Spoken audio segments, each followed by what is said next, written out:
what specifics the White House would like to see as the lawmakers sit down and try to turn this into a bill.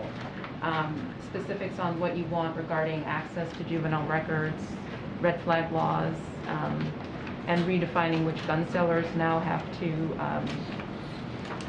do expanded background checks. Well, as you know, the text is now going to be written, so we're going to allow the negotiators to go through that process. What we do believe and what the president has said is this is a historic agreement, and it's the most significant legislation that we have seen to reduce gun violence since more than 20 years. And so it's a bipartisan. The president is pleased to see this as a step forward. As we know, this is about saving lives. And so the president is going to wants to see Congress act. He wants to see this on his desk as quickly as possible, and that's going to be our focus as it relates to his involvement in any of this. His team continues to talk to Congress on a regular basis, as they have been this past several weeks, and we're going to continue talking to negotiators on the Hill, to congressional members and staff on the Hill, and we will continue to have those conversations. But the president wants to see this on his desk to sign as soon as possible. Will the White House weigh in at all in terms of the final legislative language and text and specific things that the White House would like to see? I don't have any specifics on any pieces of the legislation and our involvement there. What we will say is we want to see this move quickly. The president wants to see this move quickly. This is about saving lives, and we think, again, this is a step forward in getting that done. Legislating is, when you think about legislating, it's about negotiating. It's about getting to a place where both sides can come to an agreement, and this is a bipartisan handshake, a framework, as you all know, and we're pleased by that, and we want to get that done. One other question. Over the weekend before the president left Los Angeles, he was asked whether he had decided to go to Saudi Arabia, and his answer was no, not yet. And there was a follow-up question, and then he said, that's the reason I'm going. So can you settle it? Is he going? Is he not going? Just tell us. I don't have anything to announce for you today. But let me just say this. When the president's ready to make that announcement, that's when we will. But we continue to plan for a trip to Israel and Saudi Arabia. This would be an opportunity for the president to engage with leaders from across the Middle East region.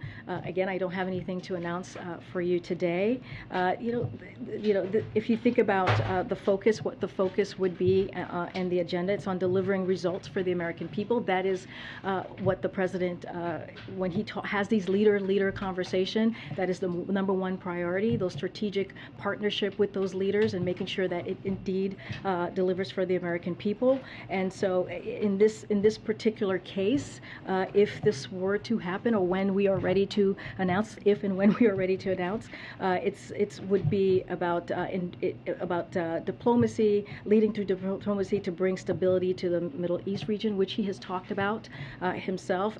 But again, I don't have anything further to preview at this time. Thank you.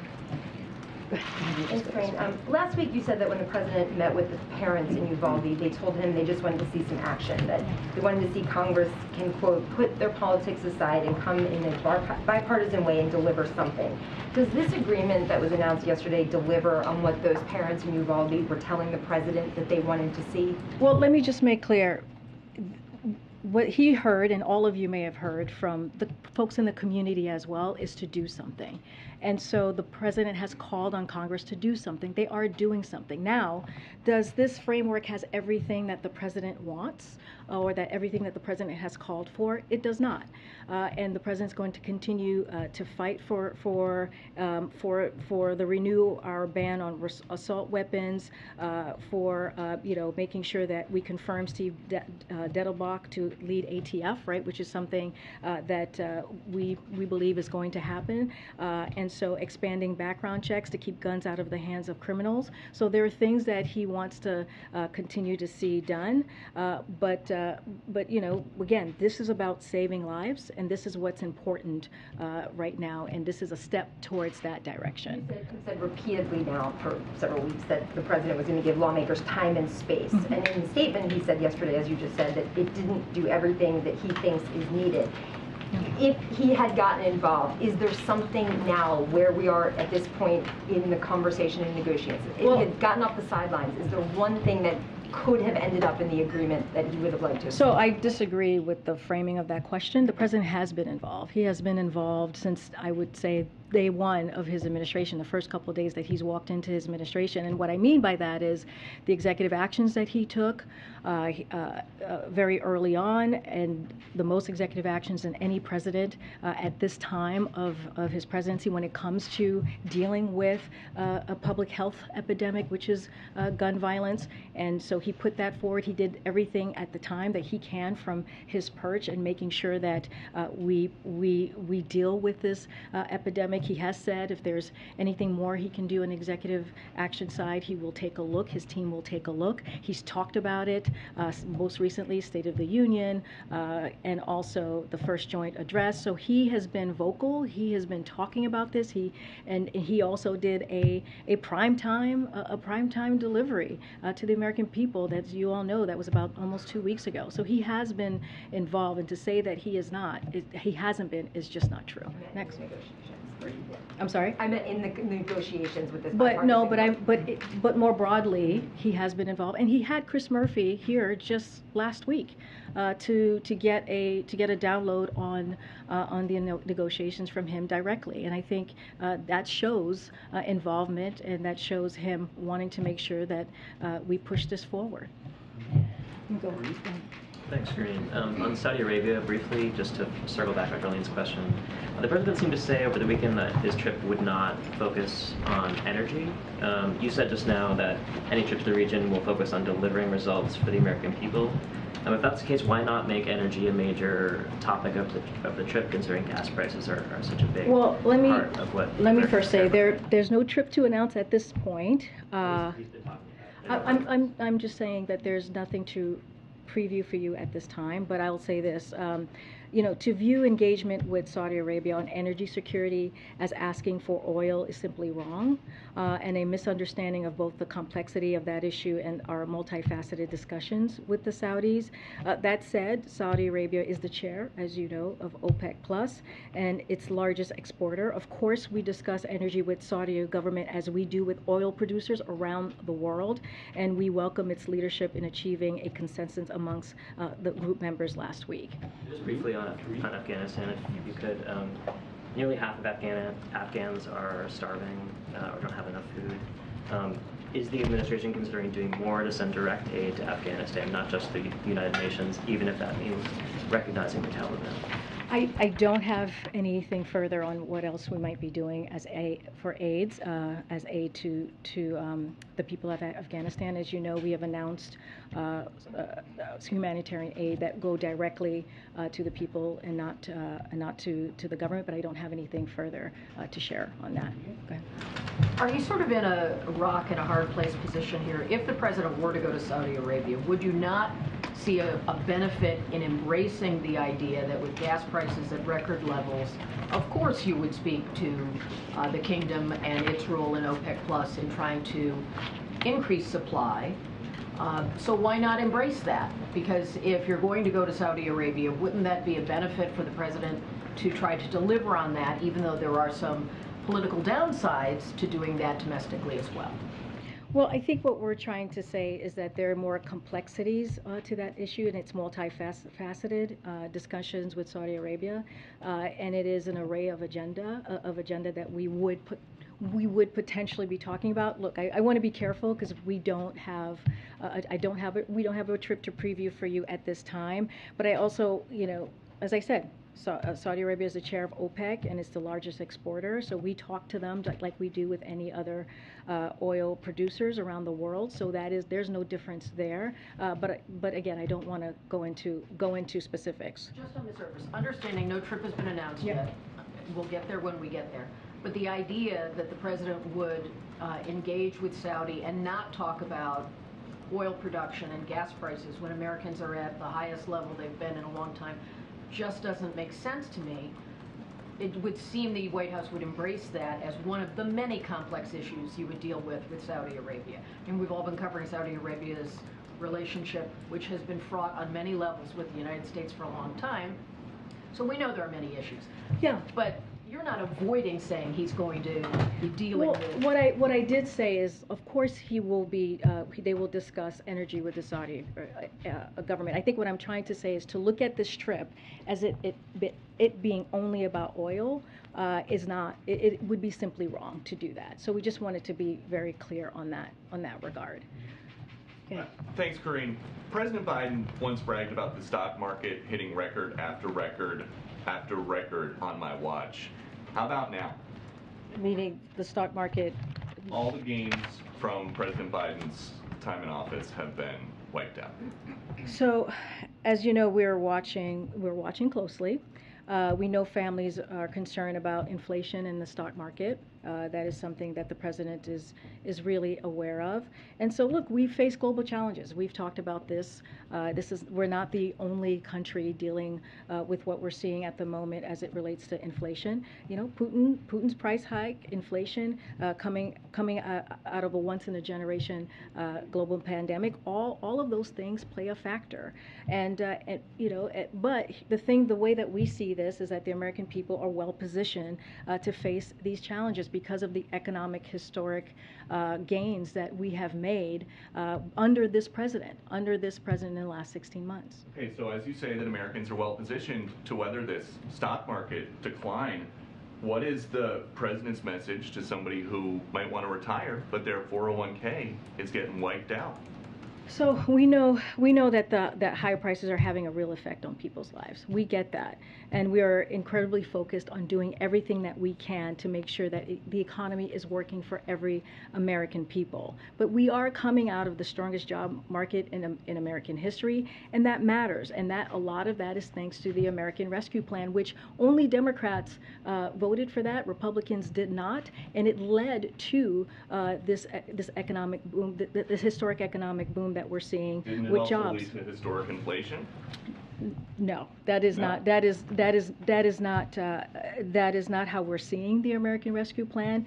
Look, the president came in. We have to remember what the president walked into. When he walked into this administration, the economy was at a standstill. Schools were closed, businesses were shutting down, 20 million people were on unemployment insurance benefits. That is what he walked into. And he took action. He got the American Rescue Plan done. Only Democrats voted for it, and it helped turn the economy around, including getting more than 200 million people vaccinated, having a comprehensive vaccination plan that was not in place when he walked into the administration. Okay, and then quickly, is the president running for re-election? He has, first of all, let's reset for a second. I cannot talk about elections. I cannot be a political analyst from here, or the midterms or anything like that, or including 2024. The president, as you know, has been asked that question many times, and he has answered it. His answer has been pretty simple, which is yes, he's running for re-election. I can't say more than that. Okay. Great, thank you.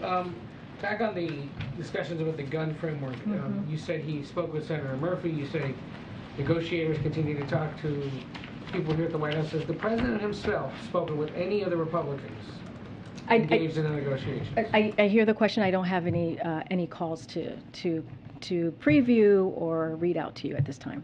Did he? I know he was flying this morning during the latest January 6th hearing, but has he had a chance to go back and watch any of it, or is somebody keeping him updated on developments? What does he make of So, it all? as you know, the president's very busy today, so he won't be catching it blow by blow, but he'll get updates from his staff. You know who's been giving him the updates? I don't have a person to share with who's been giving an update. And has he been briefed on the arrest of the 31 men found inside a U-Haul truck near a Pride event in Idaho? Yes, Saturday? he's been briefed. Thank you. No? Okay. All right. Well, move on then. Go ahead.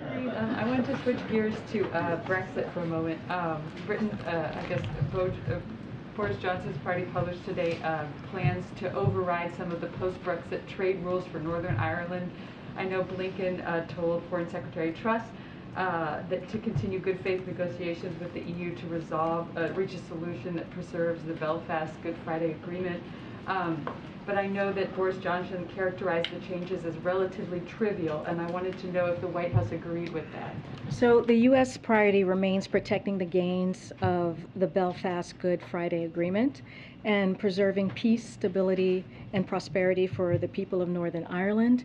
We have welcomed the provisions in the EU-UK Trade and Cooperation Agreement and the Northern Ireland Protocol as a way to manage the practical challenges of preserving distinct EU and UK markets while preventing the return of customs infrastructure on the land border. We recognize there have been challenges over the implementation of the Northern Ireland Protocol. We urge the UK and the EU to return to talks to resolve these differences.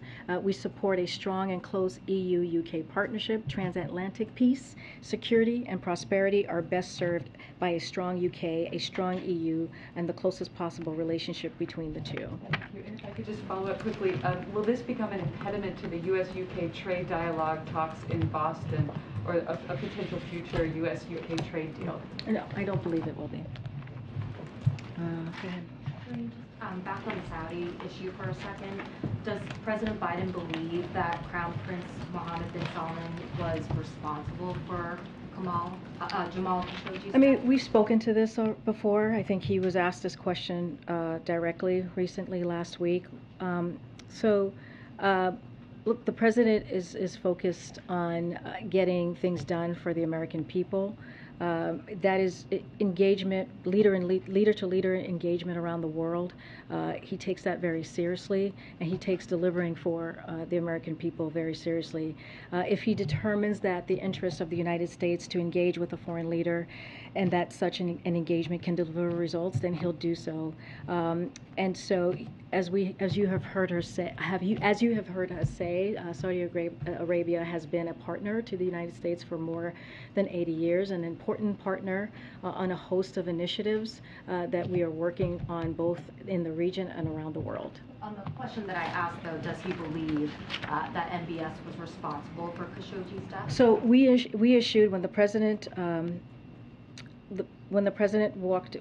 came into office. The murder of Jamal Khashoggi was something that we and so many others around the world took very, very seriously. He issued an extensive report on Khashoggi's murder, and we instituted the so-called Khashoggi ban to make sure that any country that seeks to use tools of repression against people abroad who criticize their government will pay a price. We've used it multiple times since, and we imposed sanctions or visa restrictions on over 70 Saudi individuals and entities, including the Saudi Royal Guards, Rapid Intervention Force. As we emphasized then, it was also important to reorient but not rupture relations with Saudi Arabia. So we took that incredibly seriously, and the president has spoken to this before, and I'm going to just let his words stand. Go ahead. I've already answered the question.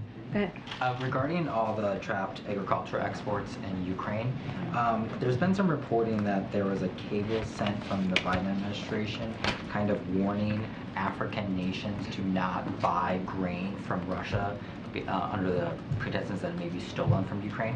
Is the White House warning African nations like Senegal to not buy any grain from Russia right now? I can't speak to the wire that you're speaking of right now, but what I can say is we are working with other countries to prevent the sale of grain that has likely been stolen from Ukraine. Would there be any consequences for nations if they do buy grain from Russia at this time? That's a hypothetical that I'm just not going to answer from here.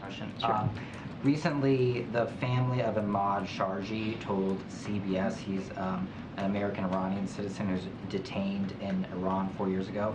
His family told our colleague Margaret Brennan that they've requested a meeting with the president numerous times, but has not received a response from the White House.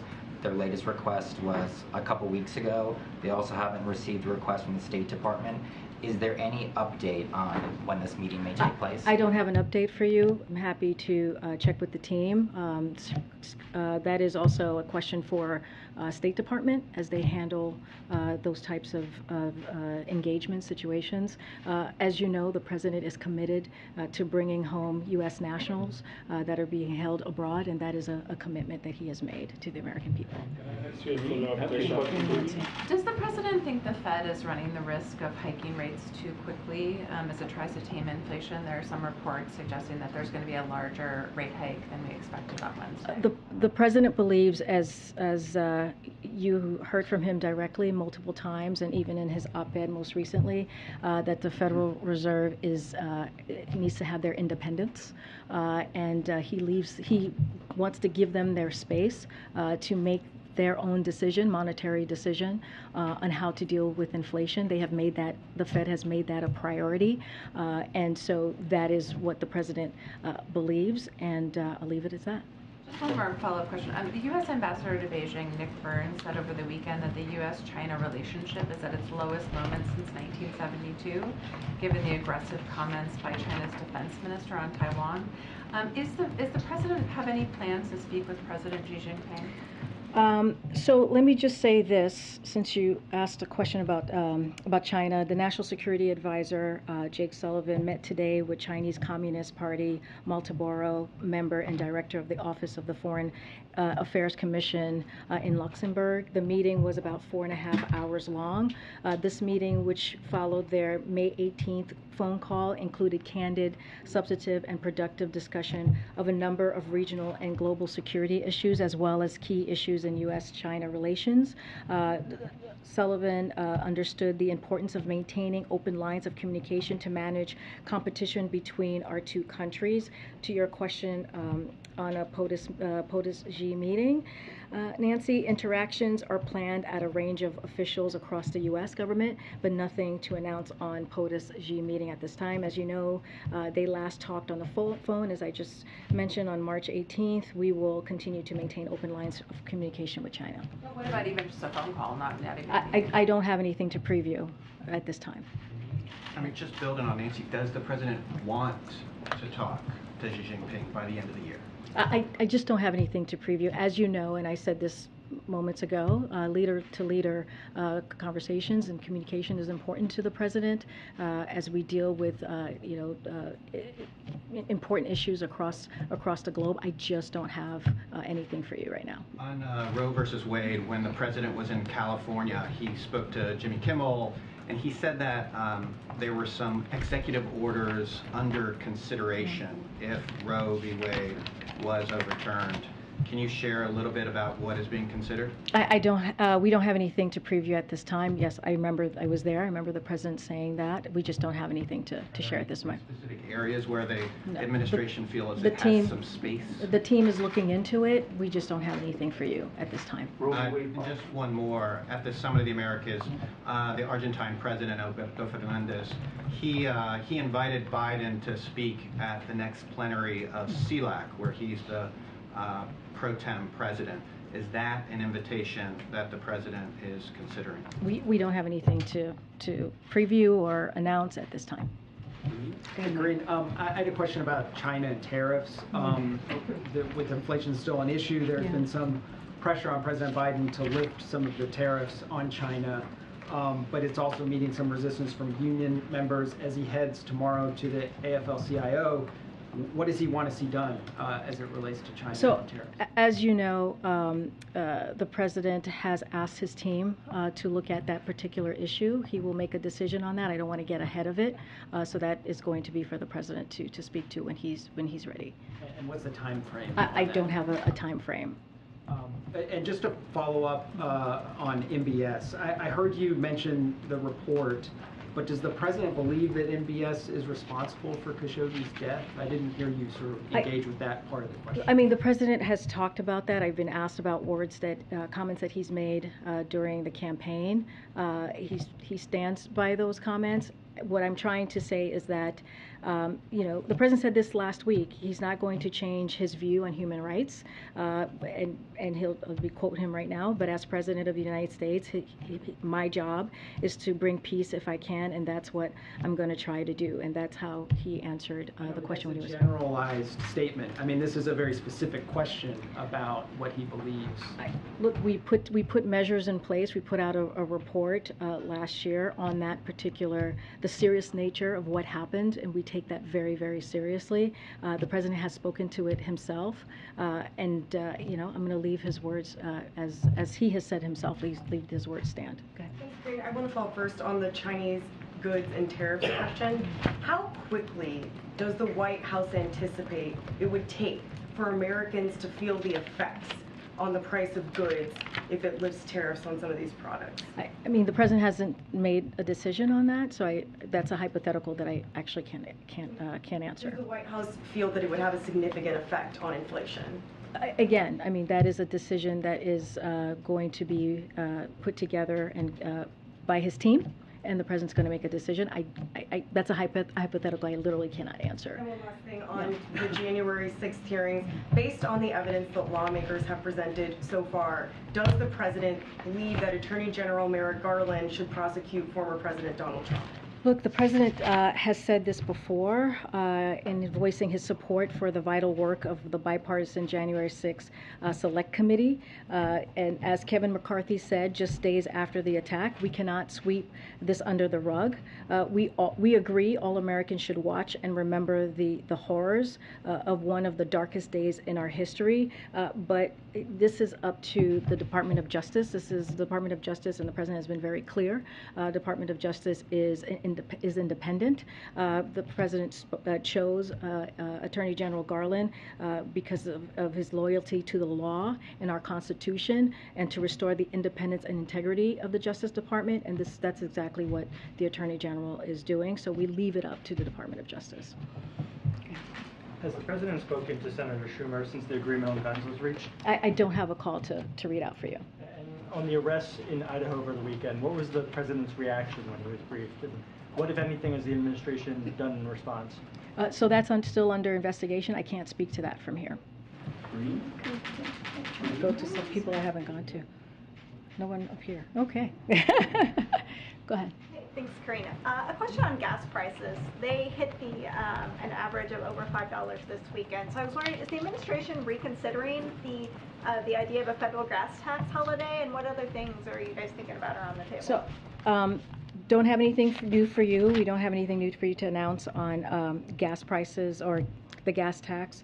But as you know, gas prices are up nearly $2, and that has been the case per gallon. That has been the case since Putin started to threaten the borders of Ukraine with the troop enforcement at the border. The U.S. is on track to produce a record amount of oil next year. We are releasing a record 1 million barrels of oil per day from the Strategic Petroleum Reserve that has been for 6 months. We've rallied our partners to join us, releasing an additional 240 million barrels of oil, and that has been because of the president's leadership. We've also expanded access to E15, which will lower prices for thousands of gasoline stations, including families in the Middle East. So that was an important move. And as I mentioned before, we welcome the production increase announced by OPEC Plus to increase global supply. And if the president president had not taken these actions, we would not have been able to blunt what we're seeing now, the prices. It would have been even worse. But as far as anything new to share, we don't have anything new to share on that. The president expressed some real frustration with Exxon last week. Is he reaching out to these CEOs? Is there talk about having a meeting with them? Is there anything like that on the table? So in just the first 3 months of this year, just to give you a little bit of why the president made those comments. Last week, Exxon made $8.8 billion in profits. That's triple what they made during the same year, the same time last year, and the most they've made in nearly a decade. Those record profits aren't because they produced more oil. In fact, Exxon produced less oil this quarter than any quarter since 1999. Oil companies making their largest profits in years have a choice to put money into producing and refining oil, or to put it into the pockets of wealthy shareholders while American families suffer at the pump. Exxon made that choice. They made the choice this quarter. Exxon announced that it is tripling its buybacks to $30 billion. So look, we're on track, as I just mentioned, to reach record levels of production next year, but oil companies also need to do their part as well. And that's why the president was very, very clear about what he said last week. Okay. Thank you, Karine. A couple of questions, please. Sure. So, as the Ukraine war drags on and the food crisis, the resulting food crisis is clearly not going away, it's not just getting worse, there seems to be pressure growing in Europe from some of the US allies to get Ukraine to a point where they're going to make some kind of deal with the Russians, or at least some sort of ceasefire, anything, primarily for the food situation. So ahead of the president's trip to Europe this month, would you say his emphasis remains on helping Ukraine fight, or is it starting to shift into a place where the US is going to be asking Ukraine to find a way to stop them? Well, I mean, the president's been very clear, nothing about Ukraine without Ukraine, right? I mean, he's been very clear about that. He wrote an op-ed in the New York Times reiterating those comments. We are going to continue to assist Ukraine in helping to defend their democracy. Again, we've said this many times, this is Putin's war. This is Putin's aggression. Unprovoked aggression onto another country's sovereignty. This is Putin's war to end, and not Ukraine. Ukraine needs to defend its country, and they have done that in an incredibly impressive of way. And we hope that it would end with negotiations, but right now we don't see that coming from the Kremlin, and so we want to make sure we put Ukraine in the strongest possible place so that if that time comes, they can do that. When it comes to grain exports and what you're asking me about food insecurity, this is a priority for the president. He's spoken to this. Again, Russia has been repeatedly damaging grain storage facilities in Ukraine, stealing Ukrainian grain, and actively blocking the export of food from Ukrainian ports, increasing world hunger. Russia could immediately cease its war in Ukraine, which is devastating global food security, and allow the free flow of Ukrainian food and agricultural exports. Quick domestic one, please. Most presidents, I'm guessing, would say they don't pay attention to the polls. But does President Biden feel any concern that his approval rating is really pretty amazingly low and consistently low? I believe today went under the average, went under 40% the first time. The president's focus on delivering for the American people. That's his focus right now. Thank you.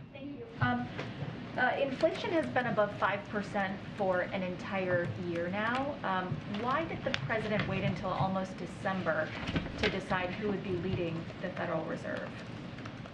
The president has taken the economy as a whole and inflation very seriously, especially these past several months, and making sure that he does everything he can when it comes to, as we know, inflation is increasing costs in two important areas for the American people: food and gas. I've listed out the things that the president has done, and so that that hasn't changed. It has been a priority. That's why we see the economy in a stronger place than it's been, a historic place than it's been in decades. And so the president's going to continue to do that work.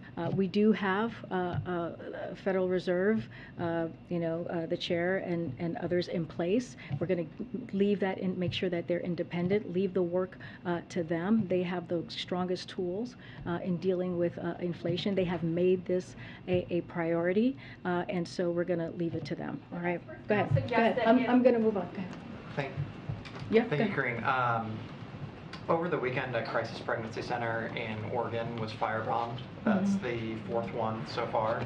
And then last weekend, of course, a would-be assassin was arrested outside the home of Justice Kavanaugh. I know that the administration condemns violence, and you've said as much several times previously, but I'm wondering, is there anything that the president is doing to cool passions before the Dobbs decision drops? You mean as it relates to the decision? So, wanted to be really clear. The Department of Justice, as it relates to Kavanaugh, has U.S. Marshals providing support to the Supreme Court Marshal, and the President supports legislation to fund increased security for court and judges. And it is now been reported that the Marshals, our administration assigned to help protect judges, were instrumental in the person not accomplishing the horrible deed he set out to do. This is the threat that we saw against Kavanaugh, and so we have taken this very seriously. Like you said, we have condemned it. The President has, and we will continue to do so. Any intimidation or threats against judges is something that we take very seriously. And so, one of the reasons the act did not happen last week was because the Department of DOJ took that very seriously from the beginning when we were hearing the threats and the intimidation, and put U.S. Marshals there. With regard to some of the arson that we've been seeing around the country? Well, that's something clearly the DOJ is looking into, and they've taken that very seriously. We have seen an uptick of that type of arson and bombing and or attempt to bomb, as we saw just recently over the weekend. And so, again, that's for the DOJ is taking that very seriously, and they're going to continue to do so. One quick follow-up. Bless you, Chris. Jen was asked about some of these protests that were occurring outside of Supreme Court justices' homes, and she reiterated that the administration wants them to remain peaceful. But does the president believe that there should be any type of protesters picketing outside of judges' homes when there's a case pending before them? So, we have not weighed in on where people should or should not protest. We have said that all Americans have the right to peacefully protest, whatever their point of view, but that attempts at intimidation and violence are totally unacceptable, and that they need to be condemned at any time they happen, regardless of who does it. Thank you, Karine. Follow-up question. Yeah, thank you. The president signed the bipartisan infrastructure bill on November 15th last year for supply chains. Time's not up yet. Your time is up, Ed. Your time is up. We heard at that point that wait till next year, and then the supply chains will start to work themselves out. Well, it's June, 7 months later, and we're still waiting for supply chains to work themselves out. So what's happening? So let me just say that we're funding major new initiatives on the docks and on dock rail systems, the Port of Long Beach to move goods more quickly. So we're making those investments right now. An example that I want to give, because the president was just at a port in Los Angeles, as you know, the Port of Los Angeles to be specific, and announced May cargo volumes. He announced that May cargo volumes landed at approximately 970,000 container units, the third best month in ports in 115-year history. The port set a new record, averaging 12,000 units loaded off and back on each vessel, and half-shelved availability is at 89%, just a tick below pre-pandemic. So we have seen the investments are out there, and we have seen some improvements. Well, when's the relief coming? Because when he signed it, inflation was 6.8%. It's now 8.6%. So when's that relief coming? Look, we're going to continue to expand capacity of our ports, and that's going to be thanks to the bipartisan infrastructure law. So we're seeing investments now. I just gave an example of how we saw an uptick in container units, which is very important as we're talking about supply chain and what the bipartisan infrastructure law has been able to do. And we think we'll continue to see that. Can I ask you a question? Thank you, Karine. Well, I was calling him, and then we can. Can I ask you a question on Thanks, food Karine. insecurity? So there's a coalition of civil rights groups that have been calling for President Biden to sign an executive order that would do essentially what H.R. 40 is, which is create a commission to study enslavement in the United States and consider reparations. They've renewed these calls in the aftermath of the Buffalo shooting, saying that this is a symptom of the U.S., their inability, their failure to respond reparatively respond to this issue. I talked to members of the Congressional Black Caucus, including Congresswoman Sheila Jackson Lee. They are in support of President Biden signing this order, given the inability to get H.R. 40 passed in Congress in this session and probably not in the next session. I know you were asked about reparations previously earlier this month in relation to the California Reparations Task Force, that President Biden's position has not changed on this. However, considering the fact that President Biden did sign an executive order that created a commission to study reforming the Supreme Court, would he sign an executive order to create a commission for reparations? Look, again, the president's position has not changed on this. We've been asked this question many times. I haven't checked in with him on this new ask from congressional members because as it's connected to Buffalo, but the president's position just hasn't changed. I don't have anything more for you to share on that. Follow-up question, Roe v. Wade. Go ahead, you can go. Sorry, I accidentally. So President Zelensky has been pressing for a quick Ukraine submission into the European Union.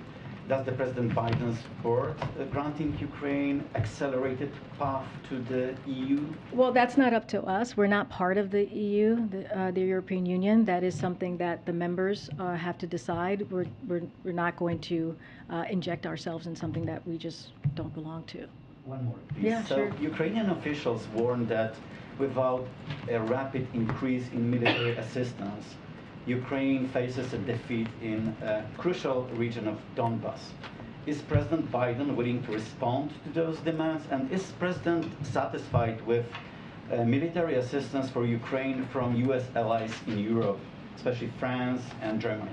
Well, we, as it relates to our allies, we have seen them get involved in their own way. I think it's up to them on how they want to assist Ukraine, but we have seen a coalition when it comes to NATO allies, when it comes to our European partners, and coming together in a way to help Ukraine, and that a lot of that is because of this president's leadership. So I know that you're talking about a specific area in the East, right? That people have been talking about.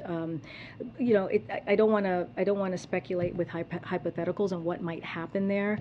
I know the city has been under fierce assault, and Ukrainians have been fighting bravely under constant bombardment and difficult conditions. President Zelensky has described the fighting as severe as Ukrainian forces battle Russians' forces for every meter. We are continuing to surge security assistance to Ukraine to help them defend that area, the Donbas. So that is something that we're doing every day. There's security assistance going into Ukraine on a daily clip, if you will. Secretary Austin will be in Europe this week, holding the next round of meetings of the Ukraine Contact Group, where he will host ministers of defense and chiefs of defense from dozens of countries and ask them to continue to provide weapons and equipment as well. So that also answers your question about getting others to get involved. Oh, we're done? Okay. Can I ask you a question? Oh my gosh, who do I want to go to? Can I ask you a follow-up question? Go ahead, you in the corner. I've never called in you. Thank you, in the Karine. black. Thank you. So I have two questions on baby formula. So first, what is the latest update the White House has received on the current infant formula situation across the country? Yeah, let me see if I have anything new for you on that. I think it's been a couple of days since we have been asked that question.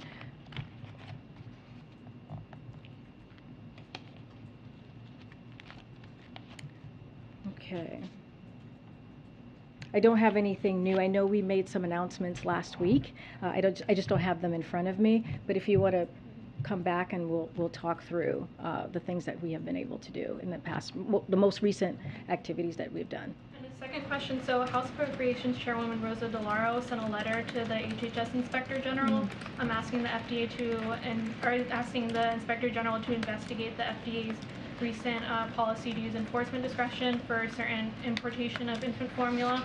So, but she expressed concerns that the rapid pace that they're making these approval decisions with only 9 full-time staff members. So is the President confident that the FDA is being able to make these decisions to make sure infant formula that is being imported is safe and... So first, I haven't seen the letter, so that's number one, so can't really speak to the letter.